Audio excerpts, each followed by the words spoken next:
ফিতরা দিবেন, দিলে দেখবেন 800 900 700 800 900 1000 টাকা যদি আপনি একজনকে ফিতরা দেন। অনেক সময় ফিতরা আমরা কি করি যে 1 কেজি 660 গ্রাম, তাই তো 1 কেজি 660 গ্রাম গম কত টাকা হয়? 70 টাকা, 60 টাকা, 65 টাকা এরকম হয়। আমি তারই জন্য বলবো যারা এখানে বসে আছেন, আপনাদের যদি ইনকাম যদি মাস গেলে 20,000 টাকা হয়, 25,000 টাকা হয়, 30,000 টাকা হয়, আপনি কিশমিশের দাম দেন, আপনি আপনার কাজু বাদামের দাম দেন, দেখা যাবে সে গরিব, তার ছেলেকে লুঙ্গি পাঞ্জাবি কিনে দিয়েছে, সেমাই কিনে দিয়েছে, সেমাই করে খাচ্ছে, একটু আনন্দ করছে। খবরদার, এটা মাথায় রাখবেন। আর ফিতরা কখন ওয়াজিব হয়? যখন আপনার ঈদের চাঁদ উঠে গেল তখন আপনার ফিতরাটা তখন ওয়াজিব হয়। অনেক সময় আমরা 2 টাকা 5 টাকা 10 টাকা 20 টাকা করে দিয়ে একটা ফিতরা দিয়ে দিলাম, একটা ফিতরা দিয়ে দিলাম, ওইভাবে ফিতরাগুলো দেবেন না। ফিতরা দেবেন ঈদের নামাজ পড়ার আগে কমপ্লিট করতে হবে। আর ঈদের চাঁদ উঠলে ফিতরা তবে ওয়াজিব হয়। আমরা মনে মনে ভাবি রোজা হয়ে গেছে মানে ফিতরা হয়ে গেছে। যাকাত দেন, যাকাত সারা বছর ধরে দেন, কোনো গুনাহ নেই, কোনো গুনাহ নেই। সারা বছর ধরে যাকাত দেবেন, কোনো রকম কোনো অসুবিধা নেই। এগুলোকে মাথায় রেখে চলবেন। সারা শরীয়তটাকে একদম কণ্ঠত বোধ হয়ে নিজেকে আমল ইবাদত বন্দেগীর উপরে রেখে চলাফেরা করবেন। আল্লাহ যেন আপনাদের সকলের ঈমানকে যেন মজবুত রাখেন, সারা শরীয়ত অনুযায়ী চলার জন্য তৌফিকটুকু দান করেন। সবাই জোরে বলুন আল্লাহু আমিন। যাই হোক, অনেক কথাবার্তা বললাম। আল্লাহ যেন আপনাকে আমার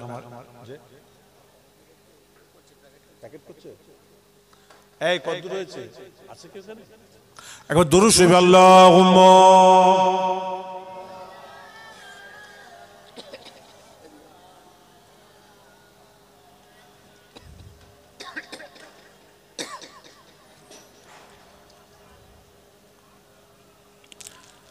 ديل لنا والعاق لنا والعاجل لنا والكل لنا ديل لنا والعاق لنا والعاجل لنا والكل لنا الإسلام لنا دينا ميع القول لنا عجزناه هو سقنا اللهم صل على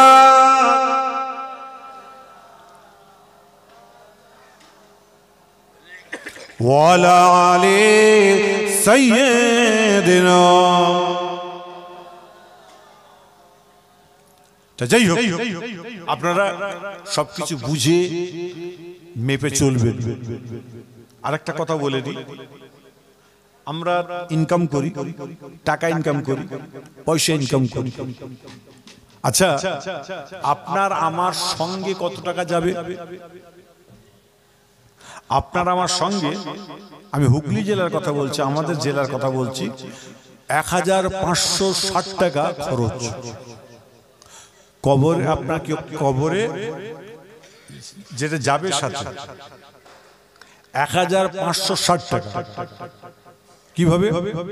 কবর খনন, বাঁশ, আপনার কাফন, সাবান, ধুনো, আতর, আনুষঙ্গিক সব জিনিসগুলো নিয়ে 1560 টাকা। আপনি যখন ঘুম থেকে সকালবেলা উঠে পকেটের মধ্যে যখন 1560 টাকা রাখবেন, তখন মনে মনে ভাববেন এটা কিন্তু আপনার সঙ্গে যাবে। আর বাদ বাকি যেগুলো আছে ওগুলো আর সাথে যাবে না, ওগুলো আর সাথে যাবে না। এগুলোকে মাথায় রেখে চলবেন, ঈমানকে মজবুত করে রাখবেন, শরীয়তকে একদম, কোরআন এবং হাদিসকে একদম কঠোরভাবে ধরে থাকবেন। আল্লাহ পাক আপনাকে আমাকে উভয়কে আল্লাহ পাক কবুল করবেন জান্নাতি বলে। আরেকবার জোরে বলেন না? আরেকটু আনন্দের সঙ্গে জোরে বলা যাবে না? আরেকটু চিৎকার করে বলা যাবে না? সময় তো শেষ রে বাবা, একদম তাবারক রেডি হবে, দোয়া হয়ে যাবে। তাবারক খাবেন, দোয়া কমপ্লিট। আজকে বলুন, এই যে রাত্রে বসে আছেন, এই যে সময়টা বসে আছেন, এই সময় সামনের বছর পাবো কি কে বলতে পারবেন? কারো ক্ষমতা আছে? নেই। তাহলে আজকে বসা, ঘুম যতই লাগুক, ঘুম আসবে, শরীরে ঘুম প্রয়োজন আছে, কিন্তু তার সঙ্গেও যদি আমরা এই একাগ্রতার সঙ্গে তাকিয়ে রয়েছি, আল্লাহ বলছে যা ওদের ঘরে আমি আল্লাহ কবুল করলাম জান্নাতি বলে। আরেকবার জোরে বলেন না সুবহানাল্লাহ। কারণ আল্লাহর এক বান্দা নামাজে দাঁড়িয়েছে, তো মাথা থেকে পা পর্যন্ত গুনাহ রয়েছে। আল্লাহকে বলছে আল্লাহ এই লোকটা মাথা থেকে পা পর্যন্ত গুনাহ রয়েছে, কি করব? বলে একটা পাত্রের মধ্যে রেখে দাও গুনাহগুলো।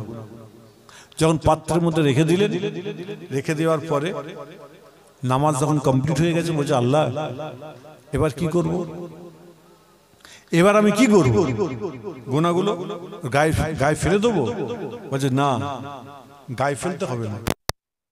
জাহান্নাম তৈরি করেছি আমি আল্লাহ, জাহান্নামের মধ্যে তুমি নিক্ষেপ করে দাও, জাহান্নামের মধ্যে নিক্ষেপ করে দাও। বুঝবেন ভালো করে। যখন কথা বললেন, বলার পরে আল্লাহ আমার রাসূল সাল্লাল্লাহু জান্নাত এবং জাহান্নাম দুটো ঘুরলেন। ঘোরার পরেতে জান্নাতের দরজার কাছে দুটো চেয়ার রয়েছে। তখন আমার রাসূল সাল্লাল্লাহু জিবরিলকে বলছে, জিবরিল এই দুটো চেয়ার কার? বলে ইয়া রাসূলুল্লাহ এই দুটো চেয়ার হলো আপনার দুই নাতি ছেলে ইমাম হাসান হুসাইনের জন্য। তো তার মানে বলে আপনার দুই নাতি ছেলে আল্লাহ পাক জান্নাতের সরদার বলে কবুল করেছেন। আরেকবার জোরে বলেন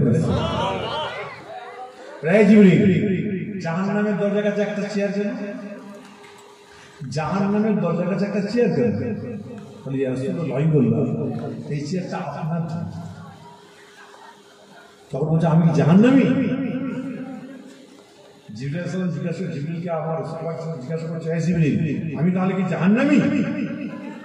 ইয়া রাসূলুল্লাহ আপনি জাহান্নামী নন।